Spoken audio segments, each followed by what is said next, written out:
Had our main practice today. We're officially done with fall camp. We originally were going to have a light practice tonight. I feel very good about where we're at.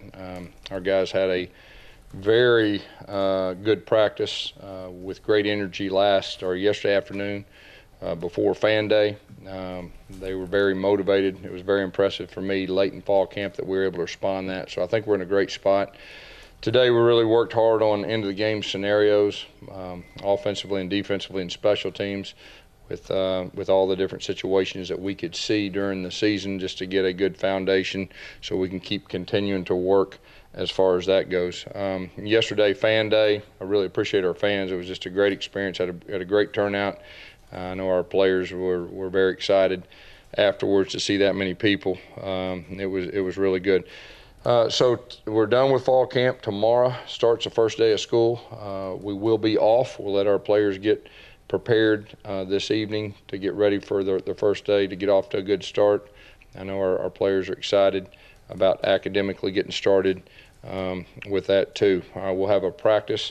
The second day of school, we'll get back to practicing. It'll be starting our Clemson emphasis. We'll still do some things together. We need to sharpen up, but the main thing will be getting ready for Clemson. I'm not ready to name a starter right now. Possibly in the near future that could happen, but we're not ready right now as the end of fall camp. Kind of like we talked about, that's not a bad thing at all. Matter of fact, it's a real positive thing that we got a fierce competition going on. Our guys are battling. Like I've said before, they're much improved from the spring, and that's exciting for me. Questions? Gus, with class starting tomorrow, what's Marshall Taylor's status? He will hopefully be out there this week. That's what we're hoping. Is there any way you think he'll be able to help you in the Clemson game? Yeah, we'll have to see. I'm not ready to say that yet. Who kind of filled into that third cornerback spot today? Like I said last time, Josh Holsey's got some experience doing that before. Stephen Roberts has played corner, so we've kind of been mixing and matching. As far as that goes, John Broussard is a guy that was here in the spring. He's much improved now here in the fall. So we got a lot of different options. It's just a matter of getting a good plan for Clemson and who's going to be out there. Gus, Jeremy, is he going to be able to get back pretty soon, back to his old self after practicing? Yeah, he practiced yesterday, practiced today, and he's 100% ready to roll. What's Tony Stevens' status? I know he was on crutches at fan day. Yeah, he had a little minor thing. He was out there today.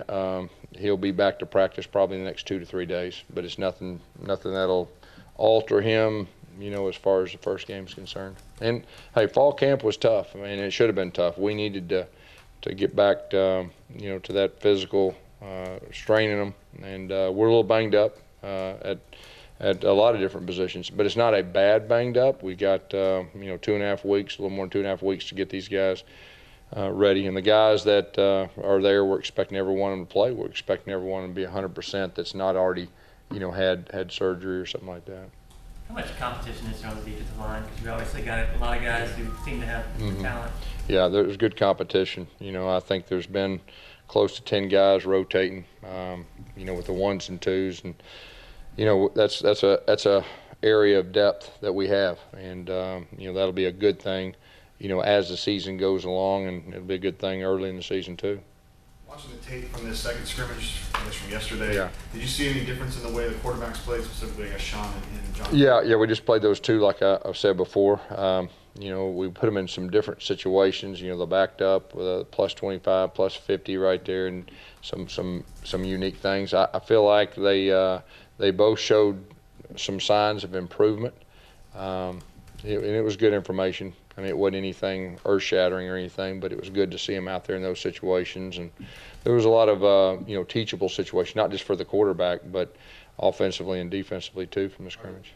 Are the turnovers still bothering you a little bit? Is that what's keeping you from holding back? I wouldn't say that. I wouldn't say that. It's just that being 100% feel that you get when you name a starter, and that the teammates. It's all three guys are respected by their teammates, and it's kind of getting to a point now we're starting to narrow some things down. We rotated, we gave everybody a chance in the 105 to show what they could do, during fall camp. Now, as coaches, you kind of catch your breath and you start getting your personnel a little more defined once you start game planning for your first opponent. And so we will do that, but like I said, until I'm 100%, we'll keep letting those guys battle. Because it seems like in your coaching career, you've not been comfortable playing multiple quarterbacks.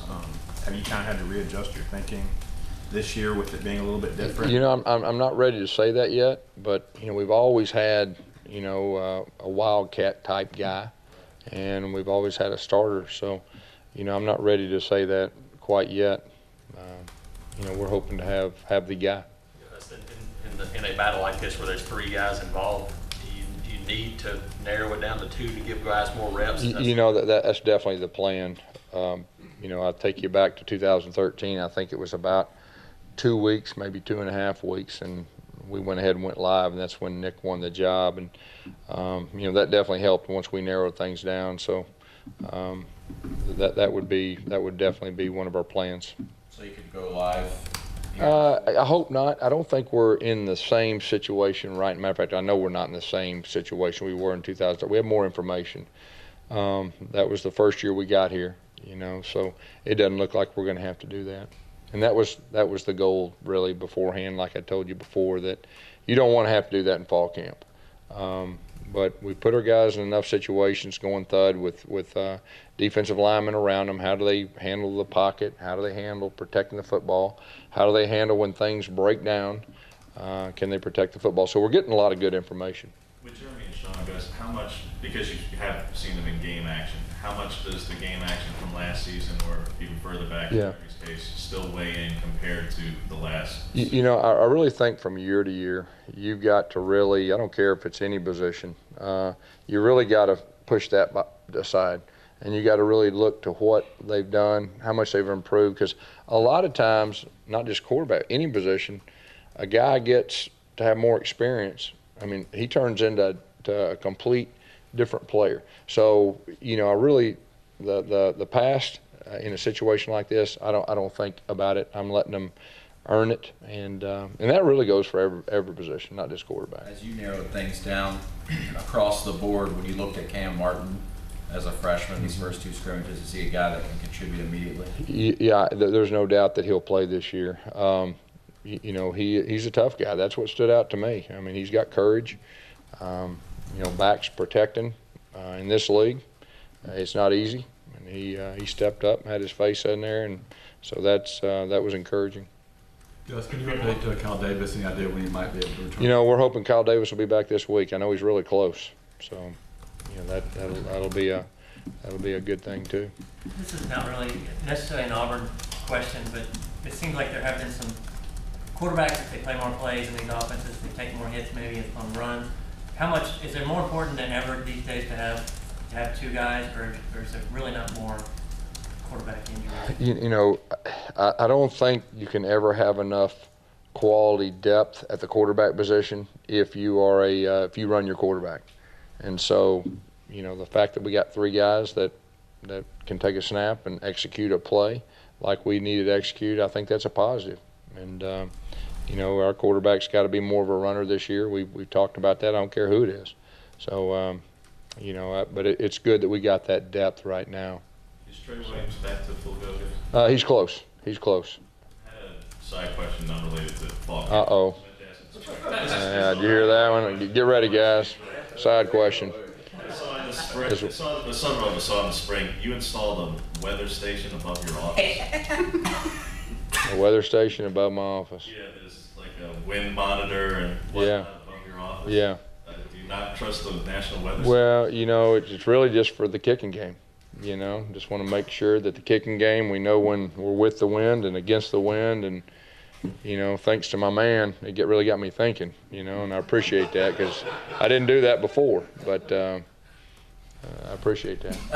Logistically, behind the scenes, when you make that decision on a quarterback, how do you handle it? Do you talk it over with the coaches, then you call the quarterbacks in? What are your steps? Well, first of all, when you make a serious decision like that, Coach Lashley and the coaches will all know, and we'll let the team know. you know, and we'll let the players know. And you know, that's pretty normal, I think, really across the board, probably for anybody naming a starting quarterback. Okay, thank you all.